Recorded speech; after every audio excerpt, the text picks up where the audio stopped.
Hello and welcome back to Raise Gaming and more Monster and Wilds talk. Today we're taking a look at the situation with the monsters. They're adding in harder challenges and we're wondering whether that means 9-star hunts or something different. Our current fun speculation then calls back to Rise and the whole afflicted system. In that you challenge lower tier monsters in new deadly forms, enjoying the early fights with some added challenge to them. Each update we have the next set of afflicted monsters slowly working through the roster. And so I'd love something like that for Wilds because many of the tier 1 and 2 monsters are really cool or delightful or just really fun, but I never really hunt them because they're also too easy or just not worth it. But before anything like that might happen, I want to do an updated tier list for monster difficulty, including all of the title update additions since my original list. So we're going to cut this up into two lists, the monster list itself, and that's just it, so just a normal monster. And then we're going to do a special list for the actual hardest monsters, including arch-tempered monsters, 8-star tempered apexes, gore, all the title update monsters. So with that in mind, this is the list that we're looking at. It goes from F to S, and again, it's about difficulty. There's a lot of fights here that I'm going to put low in the list that I really like. So I'm going to go pretty quick for all the monsters we discussed before where things have not changed. Starting with Lalabarina down in F, one of the easiest monsters in the game, and one of the first you fight in your introduction to the Scarlet Forest. In terms of design, movement, and concept, I think it's great. But the problem with this monster is that in practice, it's just not hard. It's got this massive flower on its back, which is an amazing hit zone to just smash. All of the legs can open up wounds, and any of them you break and focus strike leads to knockdowns. It's just a very controllable enemy. Also down in F, we have Cumatrice, another one that I really like as a starting monster, a fire chicken, showing a bit of element style gameplay. Fun fact is that it can't use its fire explosions if you're in water, like the Oasis, and I like the fun design of it. A good way to learn a new weapon you've never played before. Also down in this tier we have the wonderful Chatacabra, who I'm really hoping is like our first, if it happens, harder version of the starting monsters. Whatever afflicted system they might be considering, I want to fight like a hard mode Chatacabra. I absolutely love this guy. He is easily one of my favourite starting monsters in the entire series. But he's also not hard, just a great training dummy. Slightly above that then we have monsters that are slightly challenging, starting with Gypsyros. The thing about Gypsyros is you've got that AoE flashbang, which can be a bit pesky, and you've got the extendo tail, which does catch me out occasionally, I suppose. The thing that hits me the most is his flailing run, where it's less of an attack and more of a kind of an annoying hitbox. But obviously overall, quite a simple, straightforward fight. A newer monster then, we have Hirobami. I like how they designed this one to be a flying monster you can actually attack while it's in the air, thanks to its tail that hangs down the whole time, and through attacking that you can bring it down. Obviously combined with flash pods, that's an easy way to get some extra DPS windows on it. And as far as I remember, it's the only pack monster that you deal with that's technically flying, which is also a cool concept. Kind of a shame they didn't do more with the whole pack concept. Also down in D tier then we have Balahara, who is another new monster that I really appreciate and thoroughly enjoyed in the beta for practicing weapons and learning their new kits, needing a bit more of a mechanical challenge than Chatacabra. There's also one of the few monsters in this game that actually responds to screamer pods, which is interesting to think about. But I love the design. I love the opening in the mouth that you can punish in the short windows. I love the Leviathan nature of it worming around targets, and the way the tail locks onto you like it's got its own head. Just really cool mechanically. Another new fun one is of course Rumpapollo, who I have fought very little, which is a shame. I do love the deflation mechanic, but of course that leads to a lot of interruptions and a lot of knockdowns, making it a very easy fight. Probably the scariest part of the kit of this one is the explosions, where it sinks the tail into the ground and then you gotta run around dodging those, even though it's a good punish window if you can get some counters or perfect evades instead. Lastly for D tier we have Congalala, a fun returning monster and another early one you face in the Scarlet Forest that I always appreciate. Always fun to see what it does with the mushrooms and the way that changes its moveset, but with the dung, breath or butt blasts, it does have a lot of windows where you can punish it of course, and ultimately it's a starting monster. Above that then, when we start to get some kind of challenge, we have things like Rathian, who can be a bit pesky, especially in the harder forms, with its aggressive flying nature, backflip, poison, and fire blasts. But it's also one of those ones that I just really enjoy fighting, with a very familiar moveset to say Rise. But of course, it doesn't remotely compete to the fantastic version we have for Rathalos at the moment, so C still feels fair. Also in C, we have the returning Gravios, everyone's favourite elemental punching bag. Once you get that chest open, it is just go time on any element, the best target in the game for that purpose. If you never tried it, try Charge Blade with SAD, super satisfying. I do like the breaking through the different layers mechanic of it, done fantastically but also visually in Wilds, but just not much of a challenge even so. Up there in C still for me is Yian Kutku, especially when you get like a massive pile of these. Sometimes Scarlet Forest are just Yian Kutku and that's it, but there's like 7 or 8 of them. And having multiple of them attack you at the same time is really scary. When I first unlocked high rank, I remember my first experience with this being like, really, we're doing Yian Kutku now? And then I had to actually pay attention. So it does have a little bit of threat to it, more than I expected, and I actually quite enjoyed this version of it. Another returning monster then is of course Nerzilla, who is just fantastic in this version. Maybe not the most challenging thing, but it does have quite a few mechanics. Trying to catch you with the pincers, which are really fun to counter or offset and actually, hit and break. The way that it can go into the webbing and go underground and attack you from below. The new spiderlings just being a thing. The way that it swings around from the ceiling and slams down. It's just a fun fight. And it's definitely one of those ones I put on a higher tier in terms of wanting to fight in a harder version if they do an afflicted system.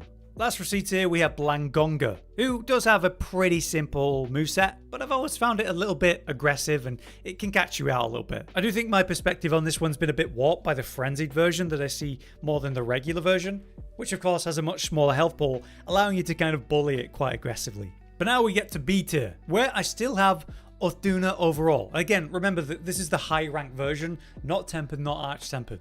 Out of all of the Apex Predators, she's just the simplest, especially the base version where she doesn't have the new like backwards roll or charges around. It's very simple chest slams, belly flops, and the basic wave mechanics, which also seem lesser in its normal version. So I still think it's the easiest Apex. Up there in B tier, I've got Deshagama in both the regular and Guardian version. The regular version can be a bit pesky if you actually let the pack stay and not flash pod dung pod, whereas the construct version has those extra explosions on the attacks, which are definitely adding challenge, but also they open up other vulnerabilities. It's one of the few monsters that has a unique mechanic with the wounds though, where it reopens them when it enrages, which is really cool, but at the same time that allows you to absolutely spam wounds throughout the fight, which allows for ridiculous control, knockdowns and so on. But at the same time, there's no denying that Deshagama packs a bit of a punch in certain moments. Also in B tier then we have a Jarakan, which gave me some of the harder challenge just as a new monster that I've been fighting. Something about the way that it moves or delays its attack with the back attacks. Sometimes it just catches me out. It's a weird one. I really like the design, but I fought it so little in my time with Wilds that it remains one that I have like a slight struggle with even a bit, just because I'm so unfamiliar with the moveset at this point, even now. I should really face it a bit more. Up there in B tier then for me is still Zuwu, which is one of my favourite monsters in the whole series. The whole cephalopod concept is fantastic, and I'm really glad they did 2 instead of just new Udra. This one is super cool though, with all its different weapons and style of attacks that it has, the horrifying eldritch nature of it, the more that's actually below that it charges you with, which is super satisfying to offset and reveal the horror underneath. Again, another monster that I absolutely want to see a harder version of, deviant, afflicted version, whatever it is. I need to fight this monster in a harder, more relevant context.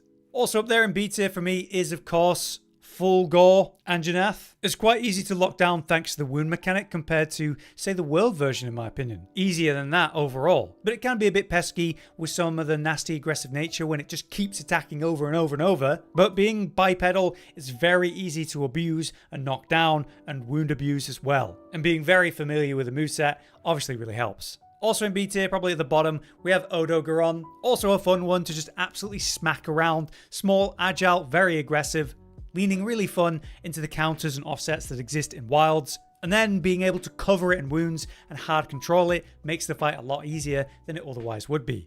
I like the way they create the crystal fulguri, which we can then use its own element against, currently with a water gun if you want. So for me, they're always fun to fight, and again, a harder version would be great for these constructs. Right, that brings us to A tier, where we have the Apexes, starting with Jin Dahaad. Again, these are just the normal high rank versions, and in that form, I think they stand above the B tier. Jin Dahaad is obviously a healthier, almost siege-like fight, where you gotta deal with a few mechanics. But it does have a really cool super that's very deadly if you were hit by it, and the whole progressing through the different areas is very fun. And as one of the largest monsters in the game, it takes a bit of a fight to get it down. And obviously they've made that even harder in the 8-star versions. Also up there then for me is udra, a cephalopod that's a bit bigger than say the Zuu version, harder to lock down and CC, and it's almost like as you cut off the tentacles, the fight gets harder, because you can no longer see the eye glow, making it really clear which tentacle's about to slam or attack. And if you press yourself in there, you leave yourself exposed to being slapped around by the tentacles, caught out by the fire, or its general movement. Still, one of my favourite fights in all of Wilds and Monster Hunter in general, cephalopods are absolutely incredible.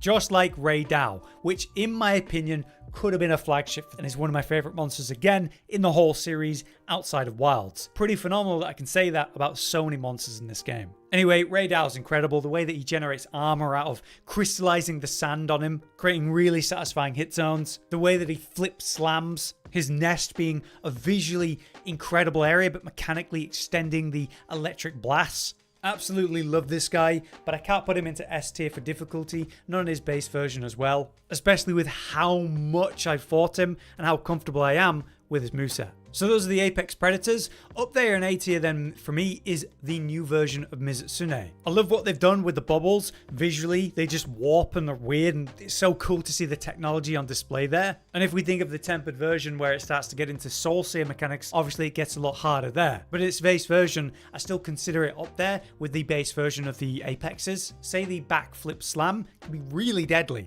But I don't know, maybe I'm biased. Mizutsune is one of my favorite fights in the whole series in general. Right, also in A tier still then, we have both versions of Rathalos, whether it's the Guardian or regular. The King of the Skies is incredible in this version, and that is because of the changes they made. I believe back in Rise is when I remember Rathalos just suddenly becoming so much more mechanically involved. It's just so aggressive while in the air, really hard to pin down. You got the really deadly fire blasts or fire lines.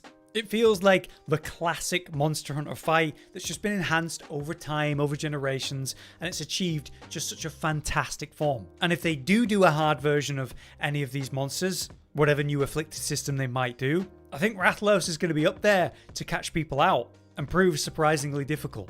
And so that finally brings us to S tier, where we have the base high rank version of monsters, the hardest stuff in the game. The familiar ones out the way, we have Arkveld, which is one of the harder challenges in the game for a long time, competing of course with Gore. At this point, I'm so unbelievably familiar with its moveset, but it's been absolutely incredible, and what a way to learn Wilds in general and my weapons. Up there of course with it, probably harder, is Gore. Especially when you start to get into 5-star category. I don't know, in this version it's just so aggressive, never-ending combos, super deadly. I have to take it seriously every time and make sure I'm using my traps when those antennae come out so I can break them as fast as possible and keep things manageable. The fight has become a bit better as they've made little quality of life changes too, with say the monster fade and camera distance, but it's still definitely up there in terms of difficulty. Then we have 3 new ones that we'd put up here. I would put Zoshir nicely between these two, just behind Gore probably. In its high rank version, it is obviously fantastic. The progression of the fight as you clean off the covering, exposing its hit zones, but then changing the fight into a more aggressive lightning based fight. You got the giant crystals, which if you manage, won't be turned against you, but against the monster itself. A special arena that has like a whole setup for it. 2 boulders to drop, element pods to shoot into the crystals, a clear transitional phase. Almost like there's 3 stages to this fight. Absolutely fantastic fight, and I really enjoyed learning this one in a group with friends. Also up there then in S tier we have Seregios, who I'm going to put roughly around a similar tier to Gore. A lot of people have struggled with this version of it, especially the tempered version as we'll get to. It's definitely considered one of the hardest fights in Wilds right now. It's just that super aggressive nature where it's slamming down, back up, slamming down, never really giving you a lot of time for say longer charge attacks, say full release or greatsword or something. It's very much a counter offset style of fight. And the fact that his best hit zone is the legs rather than the head, it's kind of a problem for your slower blunt weapons that want to build up KO on the head normally and just aren't doing that so much in that fight. So it has a pretty important aspect to it there. Also up there finally then we have lagiacrus. I'd probably put it behind Seregios, but it definitely can be deadly. Say when it's charged up and it does that big thunder explosion around itself, that deals ticking damage. So my usual brain off hyper armor with certain attacks like switch axe full release just instantly gets me killed. It required a little bit of a change of mentality, which I always appreciate. It's a fantastic version of lagiacrus in general, and the fact that we got that little underwater section, which was really unique and fun, as well as a spectacle, and the way that you can actually maximize your time down there by getting effective pierce pods down the length of it, correctly punishing after attacks with melee attacks, making sure you finish the engagement next to that spiky pillar so you get extra damage and a knockdown as you leave. And again, it gets its own unique nest that you fight it in, which is a super cool addition that we essentially expanded upon the Scarlet Forest with this update. But yeah, that is my tier list for the difficulty of monsters in their base high rank version. Let's now take a look at the hardest version of them. So what does hardest version really mean? This means the hardest version that it can be. So in the case of gore magala, that means the 8-star tempered version, because they updated gore magala in its 8-star version, but that also means in terms of tempered, that's 5-star. It's a very confusing wording system, isn't it? But you know, something like Zoshia, there's only a high rank version of that. There isn't like a tempered star system there. These, in my opinion, are the hardest fights compared to one another. So let's quickly look through. Down in C tier then, I'm going to put the new 8-star version of all of the Apex monsters, just to quickly cover them. Overall, this 8-star, new 5-star version of them basically gave them wound resistance, more output, and a lot more health. This made these fights a lot harder and a lot more interesting. These, of course, are tempered monsters as well, so they have the guaranteed scars all across their body in different places based on the hunt, giving you new ways to actually punish them and get, say, some effective pods. But with wound resistance, it takes a bit longer to actually get through these, control the fight.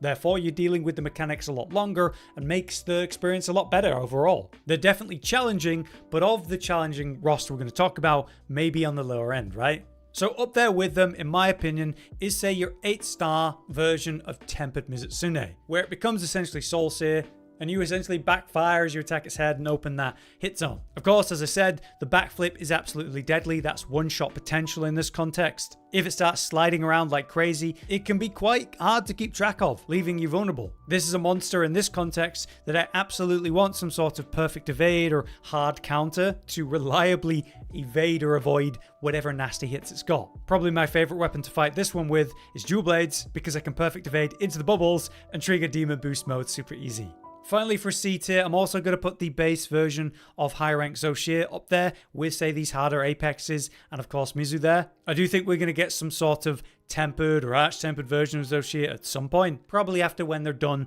with the apexes. Or maybe a tempered version could be what they mean by harder hunts for the talisman. I guess we'll see. Either way, in this version, I think it sits nicely in this rough category, and I still really enjoy the fight, even though I'm very used to it now. Up there in B tier above that then is going to be your two arch-tempered fights. We've got Raidao and of course Duna in the current arch-tempered options. And they're now permanent, which is a great change. In my opinion, between the two of them, arch-tempered Raidao gave me a bit more of a run for my money. Duna is just a simpler fight. It's slower and more methodical. Maybe it was also part of the weapons I used because, you know, I got longsword for an EI counter to ignore every attack. I got dual blades for perfect evades to ignore every attack, switch axe for the counter there, and charge blade, I can perfect guard at least. And so maybe I just had an easier experience because of that. Either way, the damage that it deals is very scary. You really have to engage with this stuff, which is fun, pulling down the boulders during its super to prevent that wasting time. This felt like Duna in its best version, a version that I wasn't disappointed with, where I was with even the base and tempered version of Duna. Just not enough mechanics, not enough danger, too slow and easy to deal with. This version with the waves at the same time, pushing you aggressively around, so much better. Meanwhile, with arch-tempered Raidao, I fought this with as many weapons as I could, had a fantastic time with it, but definitely had a challenge with. I think it's just those extra explosive thunder explosions that would often catch me out or just add a lot of pressure. And the hyper agile nature of this one. Before long, your flash pods are done and you're dealing with this thing going crazy on you, and that's just it. Also, the fact that it starts armored up and with the added wound resistance makes it even harder to control. But you know, they're very comparable in difficulty, which is a great thing. Above that in A tier then, I have your 5-star or 8-star version, max difficulty, lagiacrus, where, say, its explosions and combos will just put you in the ground. If you don't stay on top of this fight, it's just going to be GG. And even if you put yourself at medium range a little bit, some of its ranged attacks and shock blasts can be terrifying. Absolutely love this version of fight, one of my favorite things to deal with. And I think it also represents what they've learned from, say, increasing the difficulty of the 8-star versions of the Apexes and Gore, starting at that high level with this 5-star potential with lagiacrus. But above that, we have S tier with just 2 monsters to mention, starting with Seregios in his hardest version. He's terrifying. He's one of the first things outside of Gore that I have seen posts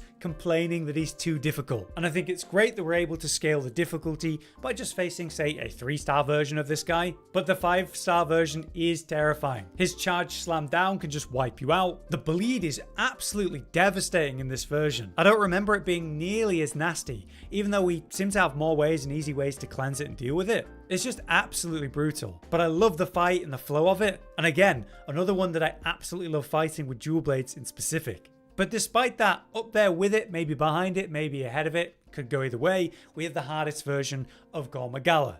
He was already considered the hardest thing in the game for the launch version, and then with the May update when they added even more difficulty, this guy has a ridiculous health pool. Josh was telling me that the hardest version, the 5-star, 8-star, is getting towards like Fatalis level of health, and bro, it's just Gore Magala. It's not even Shagaru, so it's kind of crazy, but awesome at the same time. And like I said before, you have to really hone in on this fight, maximizing the environment, boulder pulldowns, flash pods, and importantly, traps and interruptions for DPS windows when those horns are out. If you can control the fight, you decide the pace, and that changes a lot, but it doesn't change the fact it's a very tense fight the whole time, especially in 4-player multiplayer where that health pool gets a bit crazy. Oh, and I almost forgot him for some reason, Arkveld. I'd probably put him somewhere in between the Apexes, Zoshi or Mizu, in a hardest version, you know. It's kind of an interesting thing to look back at now in context, because with the updates to the Apexes, he didn't see wound resistance changes and doesn't have like a massive health pool compared to some of these.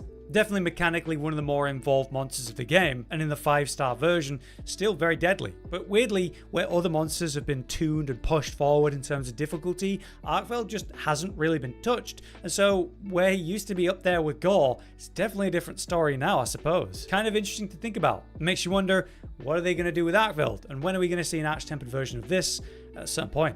To actually organize the Apexes though, just at least in their 8-star hardest versions, you'd have to put Ray at the bottom, because according to Josh, he's got 27k health, where the others have 33k more. Jin's up towards 50k. And since you don't see as much of a damage increase, this harder version of him, the 8-star, a little bit weird compared to the arch-tempered. So Josh wants him at the bottom. And then there's even debate whether you put arkveld above or below Jin dahaad, just because Jin dahaad's got so much more health. In my opinion, Ray Dao is way more mechanically involved than duna, and certainly arkveld more mechanically involved than Jin dahaad. But Josh feels this is more accurate, so there it is. But yeah, those were my two lists, this being the hardest one and how I'd personally order them. I'm definitely hopeful for something fun and interesting with that new endgame system. Hopefully for a reason to challenge a lot of the underhunted monsters of Wilds. If not, maybe they do a tempered version of Zoshia like I was mentioning. Let me know what you think though, if you have a different experience. But until next time, I've been Hollow, you've been you. Thanks for watching. Josh, Cotton, and Hollow with the videos, dropping the humor like a hammer on your tippy toes, bringing entertainment on a daily arrangement to take our insanity and turn it into entertainment. Yes, I said entertainment twice, to reiterate that it is nice to look into your faces on a mostly daily basis when you let us in your homes to make the whole world a stage. Goodbye.